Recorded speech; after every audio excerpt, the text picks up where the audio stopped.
the sleeping valley, tucked into the peak of a stone tower. The air is perfectly still and carries the cool scent of the night sky and a faint trace of beeswax. Inside the Astrologer's observatory, the world is a gentle blend of silver starlight and warm, flickering candlelight that plays across the heavy wooden tables and the brass instruments waiting in the shadows. There is no sound here but the soft sigh of the wind through the open window and the distant pulse of the sleeping earth far below, creating a space that is entirely safe, quiet, and peaceful. You are invited now to let your own breath match the slow, steady movement of the stars, to let your mind drift into the deep indigo of the heavens, and to find a place of perfect rest in the heart of the night.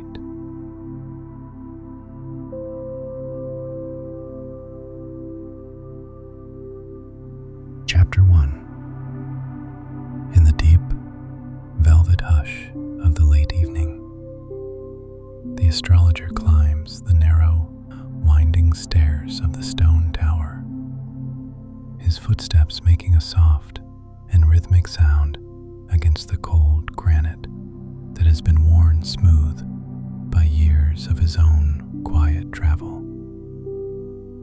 And each step is a slow and deliberate movement, a gradual rising toward the heavens that leaves the noise and the weight of the village far below, until he reaches the heavy wooden door of the observatory and feels the cool, solid iron of the latch in his palm. He enters the room and stays very still for a long time, allowing the silence to settle over his shoulders like a familiar cloak. And he breathes in the scent of the space, which is a gentle mix of dry parchment, old leather, and the crisp, clean air that flows in through the high, open windows. The room is filled with a soft, natural gloom, but as he moves toward the central table, he reaches for a small flint and a piece of steel, and the first task of the night begins with the slow and meditative lighting of the candles, his hands moving with a relaxed and steady grace. He strikes the metal with a steady, rhythmic motion, watching the tiny sparks dance in the dark until a single flame catches the wick of a beeswax candle, and a soft, golden light begins to bloom and spread across the dark, wooden surface of his desk, casting long and dancing shadows.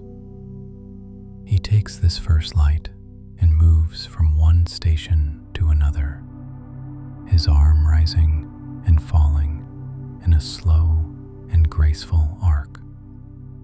And with each candle, the room becomes a little warmer, a little more golden, and the deep shadows in the corners begin to soften and retreat. The light plays across the brass instruments that sit on their velvet cushions, and the astrologer watches the way the reflections move and dance, feeling a deep sense of peace in the order and the readiness of his tools, each one polished and waiting for the touch of his fingers. He turns to the shelf where the star charts are kept, and he selects a long, heavy roll of parchment, feeling the incredible smoothness and the cool, animal weight of the material against his fingers as he carries it back to the central table. He lays it flat, using small brass weights shaped like stars and moons to hold the edges down. And the sound of the metal meeting the wood is a soft, muffled thud that echoes gently in the quiet air. Clink, settle, clink, settle. And he repeats this until the chart is perfectly smooth and ready to be read.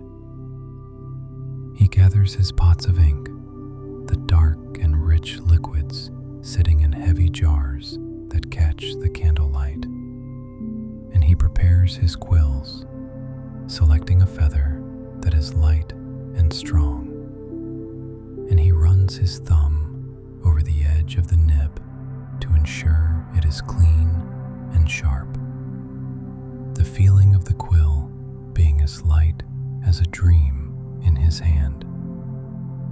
The air in the tower is perfectly still, and the astrologer feels a deep and abiding contentment, knowing that everything is in its place and the night is unfolding exactly as it should.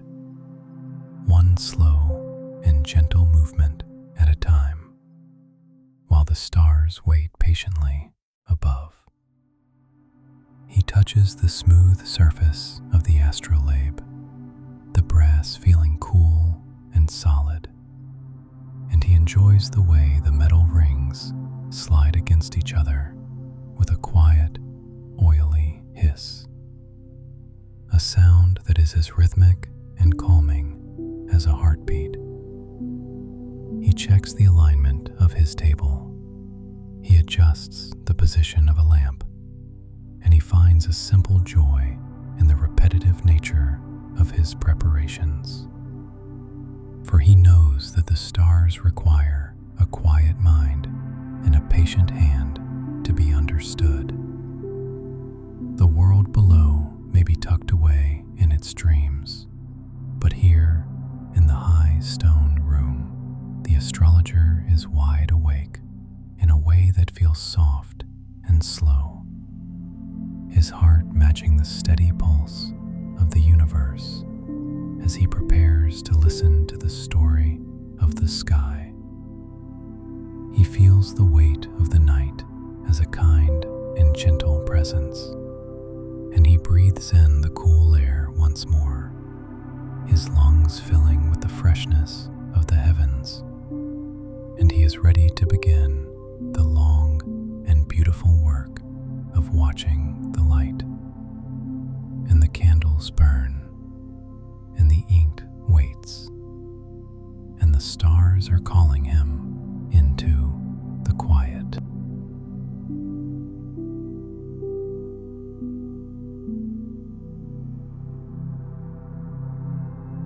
Chapter 2. As the midnight hour approaches and the sky turns into a deep, solid ocean of blue, the astrologer turns his gaze upward toward the open ceiling of the tower, and he begins the long and hypnotic process of watching the stars as they move through the vast, quiet space of the night, his mind feeling as open and clear as the heavens themselves. He takes up the brass astrolabe, his fingers grasping the cool metal with a relaxed and steady strength, and he holds it up toward the window, the rings of the instrument framing the distant lights of the heavens in a series of perfect golden circles that catch the flickering glow of the candles. He begins to move the pointer, a slow and rhythmic motion that makes a soft, metallic clicking sound as the metal slides over the engraved degrees, and he follows the path of a single, bright planet as it climbs slowly over the dark line of the distant mountains. Turn, mark, breathe. Turn, mark, breathe. A pattern that has no beginning and no the steady and hypnotic rhythm of his own breathing and the soft heartbeat of the night. He looks through the small sighting tube, his eyes focusing on the tiny, diamond-like spark of a star, and he feels a deep sense of connection to the great, silent engine of the universe. A feeling of being both very small and very significant at the same time. Anchored by the stone beneath his feet, he moves back to his table and takes up the quill, dipping it into the dark ink, and he begins to draw the symbols of the zodiac on the parchment, his hand moving in slow, careful loops that form the shape of the ram and the bull and the twins with a deliberate and peaceful precision. The quill makes a soft, scratching sound as it moves across the vellum. Scritch, scritch, scritch. A sound that is as rhythmic and calming as a heartbeat. And he watches as the dark line grows behind the point, a tiny river of ink that becomes a map of the heavens, a mirror of the light above. He leans his weight forward, his eyes following the tip of the quill as it takes ray a world of words and symbols, and he finds that his mind becomes as quiet and clear as the air above the clouds, far away from the worries and the rush of the world below. He touches the surface of the parchment with his free hand, feeling the incredible smoothness and the coolness of the skin. And he pauses for a long minute just to breathe in the earthy, clean scent of the ink as it begins to dry into a permanent mark.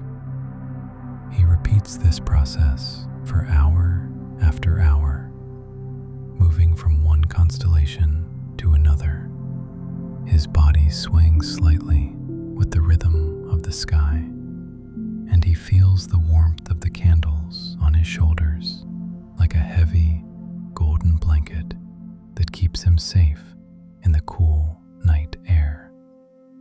The room is a sanctuary, a place where time is stopped, and the only measure of the night is the slow, invisible rotation of the stars and the steady dripping of the sand in the glass clock on the corner of the desk.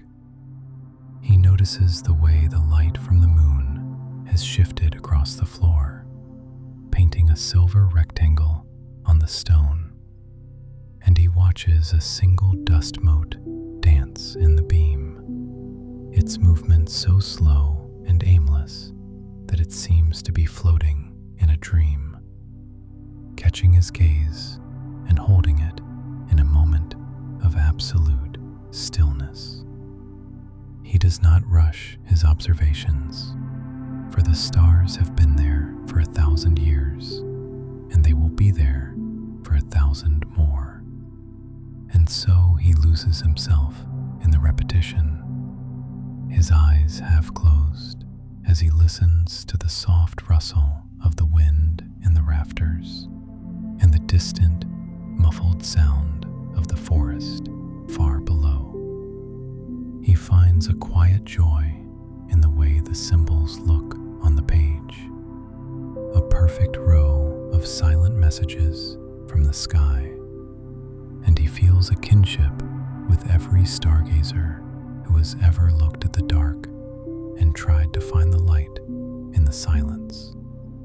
The ink on his fingers and the dust on his tunic are a source of comfort, a sign that he has spent his night in honest, quiet work, and he feels a deep and humming peace that radiates out from his chest to his very fingertips as the hours pass in a blur of blue and gold.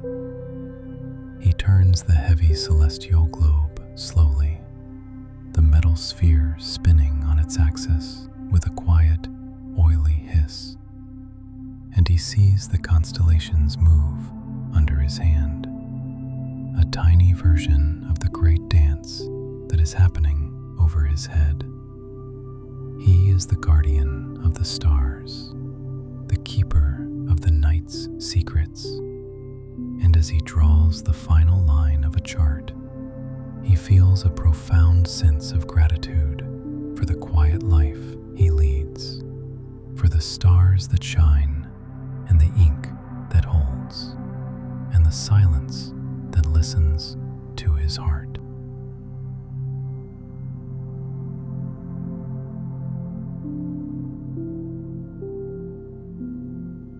Chapter 3.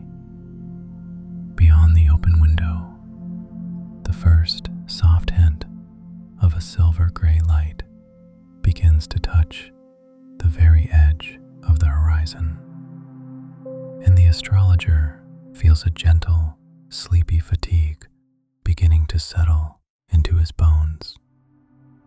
A warm and pleasant tiredness that tells him the work of the night is done and the world is ready to begin again.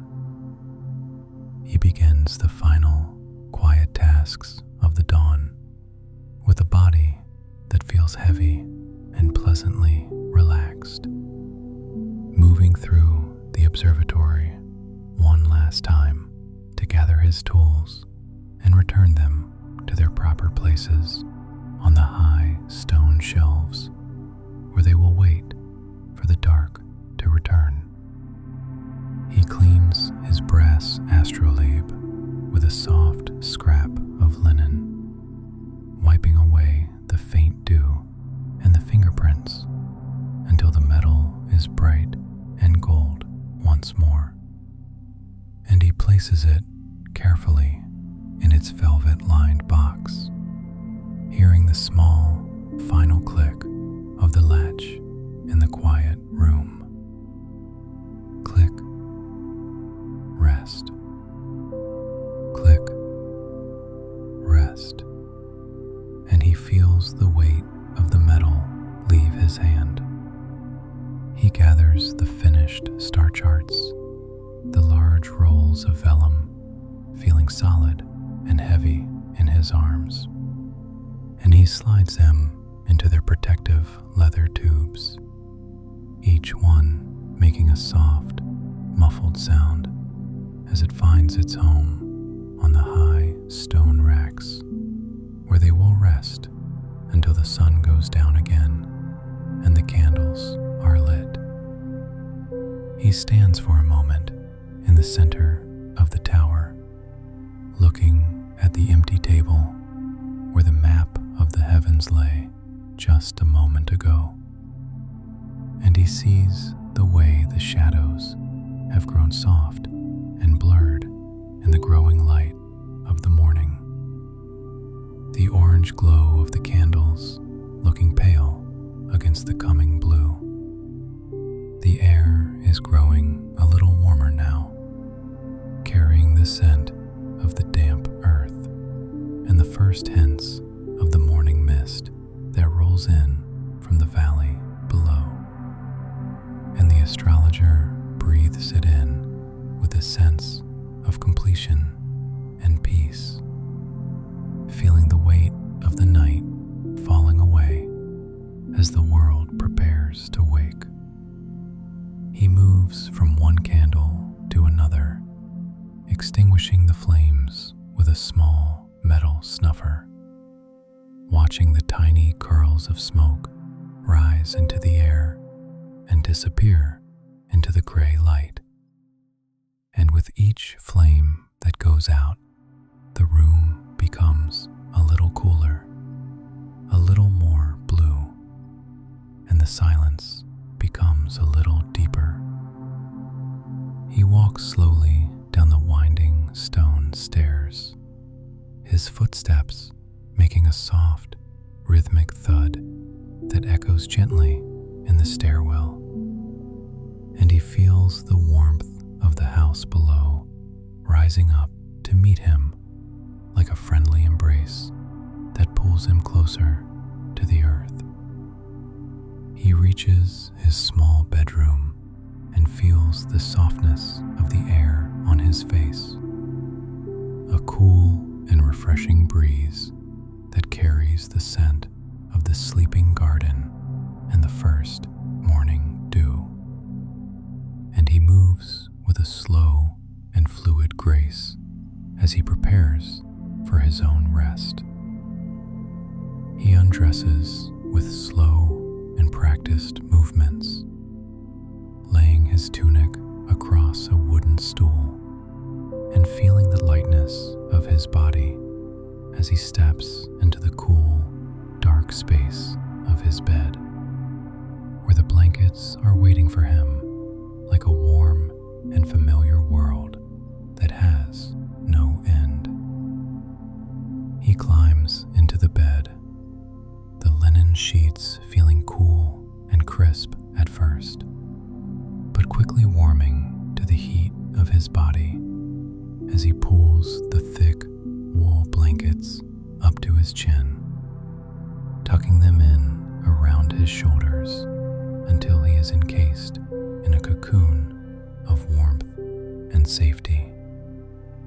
He lies there for a moment with his eyes open, looking at the dim outlines of his room, the familiar shapes of the books and the jars, and the window where the morning star still shines with a pale silver light that is soft and kind.